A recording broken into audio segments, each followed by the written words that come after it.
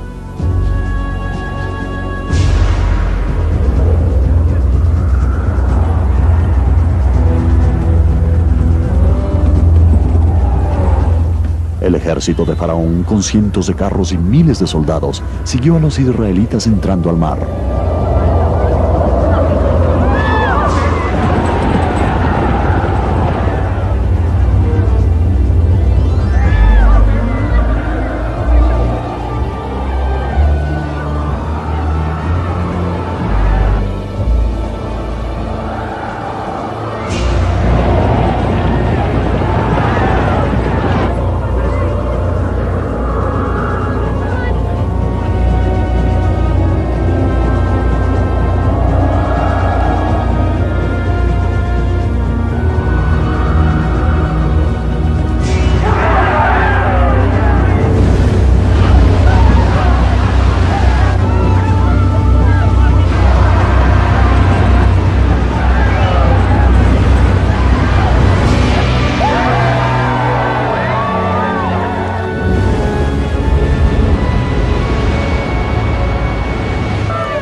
Dios,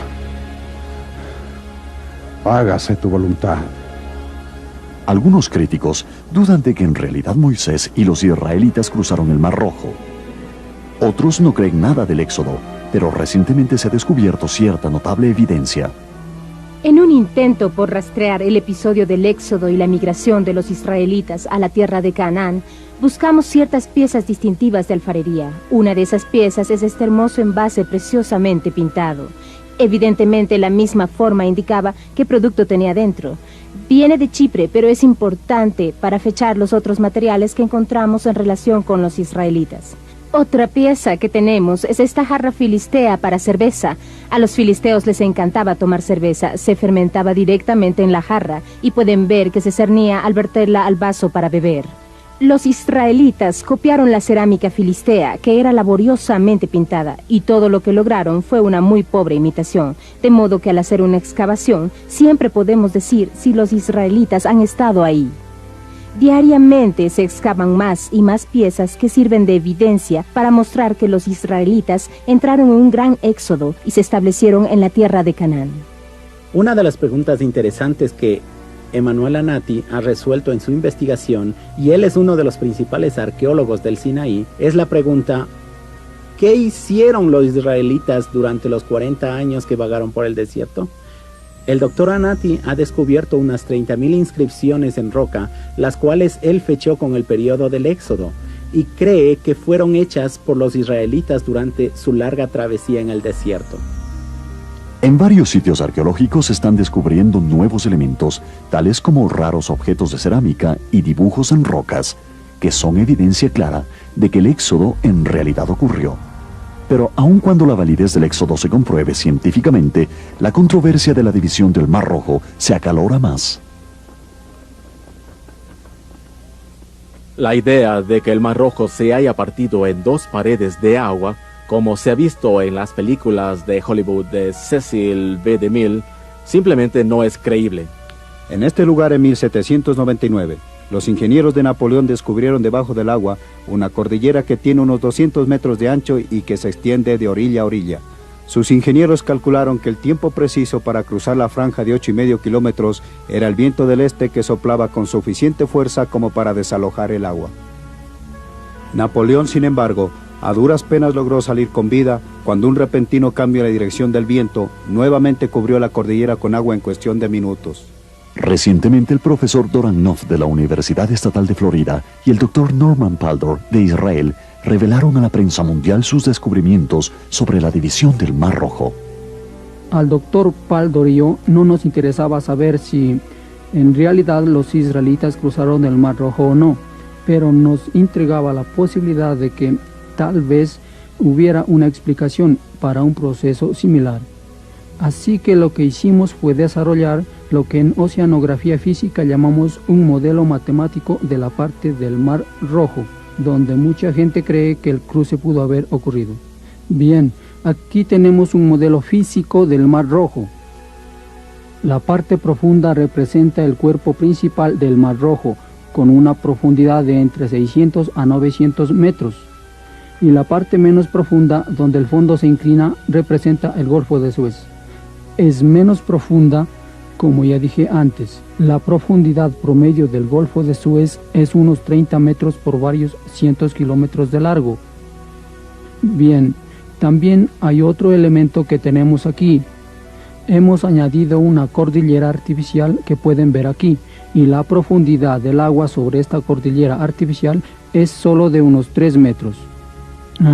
Y ahora lo que voy a hacer es, voy a hacer que el viento sople desde aquí y verán cómo el agua retrocede. De hecho, la cordillera queda expuesta al aire.